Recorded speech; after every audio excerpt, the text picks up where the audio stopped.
या अंधेरी रात में चमकी हो बिजली और कुछ दिखा हो और फिर खो गया हो।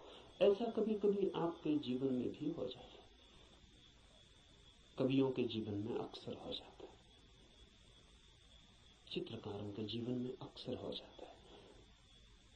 फूल की झलक बिल्कुल पास आ जाती है,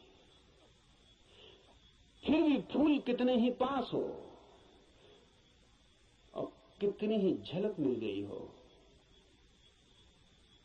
पास होना भी दूर होना ही है। और कितने ही पास आ जाए फूल तो भी फासला तो बना ही रहता है।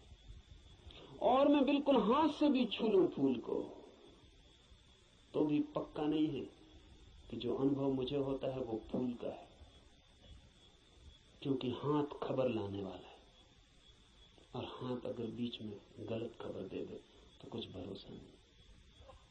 और हाथ सही ही खबर देगा इसको मानने का कोई कारण नहीं। फिर हाथ जो खबर देगा वो फूल के संबंध में कम और हाथ के संबंध में ज्यादा होती।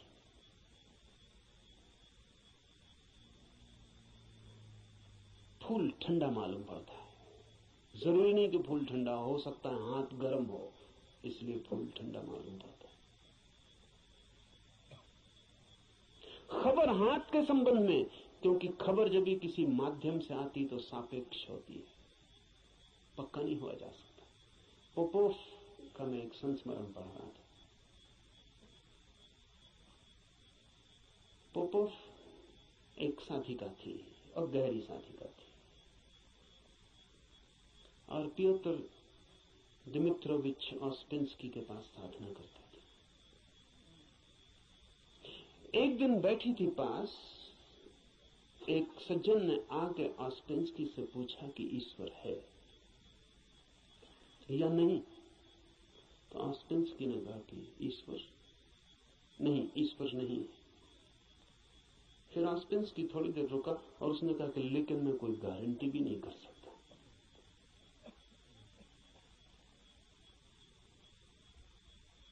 क्योंकि जो भी मैं जानता हूं वो सब माध्यम से जाना गया है। कभी आंख से देखा है लेकिन आंख का भरोसा क्या, कभी कान से सुना है लेकिन कान गलत सुन सकता है, कभी हाथ से छुआ है लेकिन हाथ का क्या कहना। अभी तक सीधा नहीं देखा है, अभी तक आमने सामने नहीं हुआ हूं, इसलिए कोई गारंटी भी नहीं। अभी तक जो भी जाना है उसमें मुझे ईश्वर का कोई अनुभव नहीं हुआ, लेकिन जरूरी नहीं कि ईश्वर न हो। इससे सिर्फ मेरी खबर मिलती कि मेरे अनुभव क्या है, इसलिए मैं कोई गारंटी नहीं कर सकता कि नहीं ही है। इसलिए मुझ पर भरोसा करके मत रुक जाना, खोजना। जब भी माध्यम से कुछ घटता है तो भरोसे का नहीं। अगर फूल के बिल्कुल पास भी पहुंच जाएं तो भी आंख देखती है, हाथ छूते हैं, सुगंध नाक में आती है, ये भी दूरी का अनुभव है। तो कभी कभी कोई कवि उस परम फूल के इतने पास पहुंच जाता है तो उसकी गीत में उतर आती है गूंज उसकी, लेकिन फिर भी बुद्ध नहीं है वो, महावीर नहीं है वो।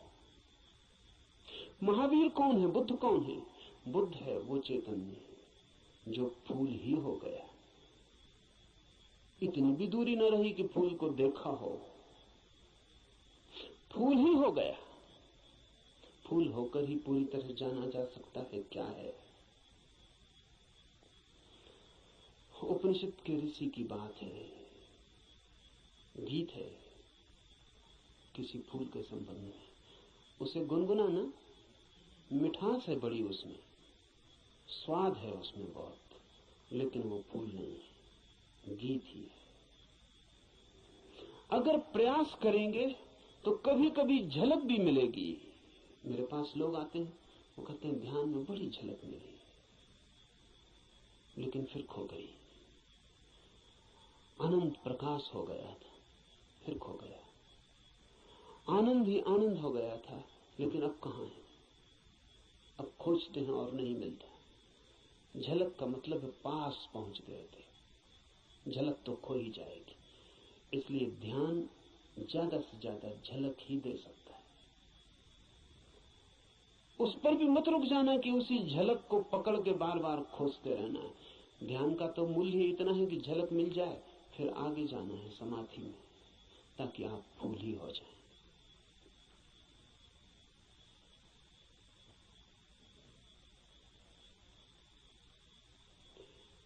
ध्यान में है झलक, समाधि में है हो जाना। झलकों पे मत रुकना है। झलकें बड़ी प्रीतिकर, सारा जगत बासा मालूम पड़ने लगता है। एक झलक ध्यान में मिल जाए उस जीवंत की, फूल की, उस खिलावट की जो भीतर है, तो सारा जगत फीका और व्यर्थ हो जाता है। लेकिन फिर कुछ लोग झलकों को पकड़ लेते हैं और उन्हीं को दोहराने लगते हैं और सोचते हैं सब हो गया। नहीं, जब तक आप ही ना हो जाएं, ईश्वर ही जब तक आप ना हो जाएं, तब तक भरोसा मत करना कि ईश्वर है। हो सकते हैं, क्योंकि है ही। खोलना है जरा, उघाड़ना है जरा। छिपे हैं, मौजूद हैं अभी और यहीं।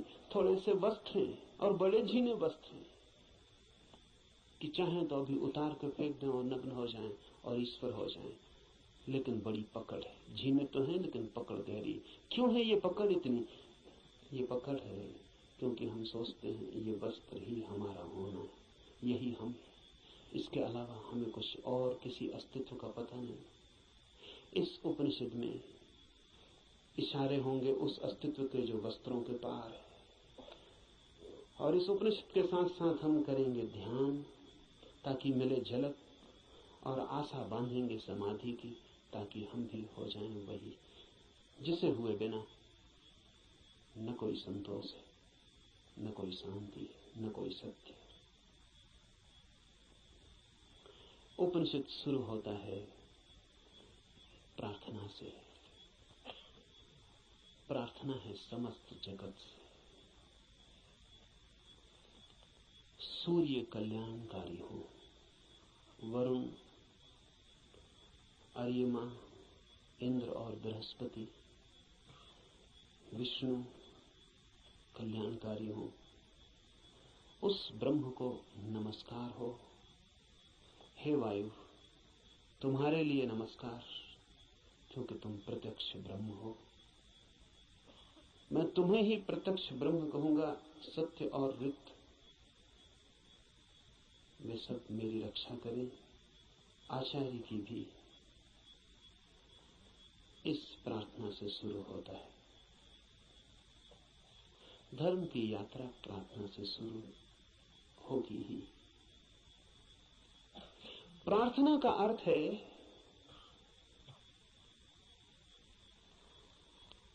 आस्था, आशा। प्रार्थना का अर्थ है इस सारे जगत के साथ हमारे जुड़े हुए होने का भाव।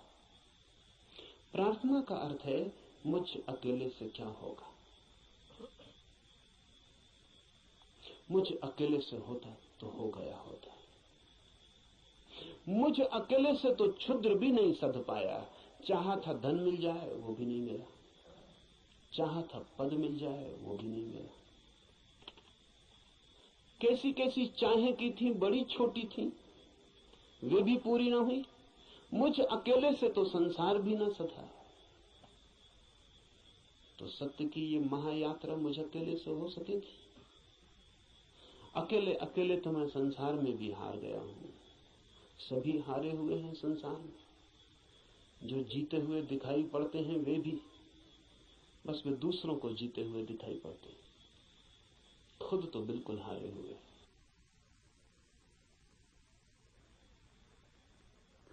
आप भी अपने को हारे हुए दिखाई पड़ते होंगे, औरों को तो आप भी जीते हुए दिखाई पड़ते हैं। आपसे भी पीछे लोग हैं जो आपको समझते हैं पा लिया आपने, जीत गए संसार में। लेकिन भीतर से अगर हम आदमी को देखें तो एक एक आदमी हारा हुआ है। संसार पराजय की लंबी कथा है, वहां जीत होती ही नहीं, वहां जीत हो ही नहीं सकती। वो संसार का स्वभाव नहीं, वहां हार ही नियति है, किसी की नहीं, किसी व्यक्ति की नहीं। संसार में होने की नियति ही हार है। वहां हारना ही होगा, वहां कोई कभी जीतता नहीं।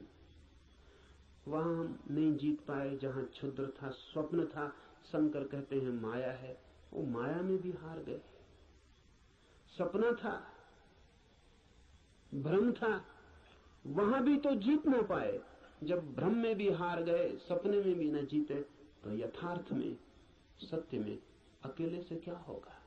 प्रार्थना का अर्थ है संसार में पराजित हुए व्यक्ति का यह अनुभव कि जन्मों जन्मों तक चेष्टा करके मैं हार गया क्षुद्र में, तो विराट में मेरी सामर्थ्य। इसलिए प्रार्थना, इसलिए सारे जगत को पुकारा है ऋषि ने कि मुझे साथ देना। सूर्य को पुकारा है, वरुण को पुकारा, ये सब नाम है, प्रतीक है जीवन की समस्त शक्तियों की। सूर्य को पहले पुकारा है क्योंकि सूर्य हमारा जीवन है, उसके बिना हम नहीं होंगे। हमारे भीतर सूर्य ही जीता है, जलता है। उधर सूर्य बुझ जाए, यहां हम बुझ जाए। सूर्य ही हमारा प्राण है, इसलिए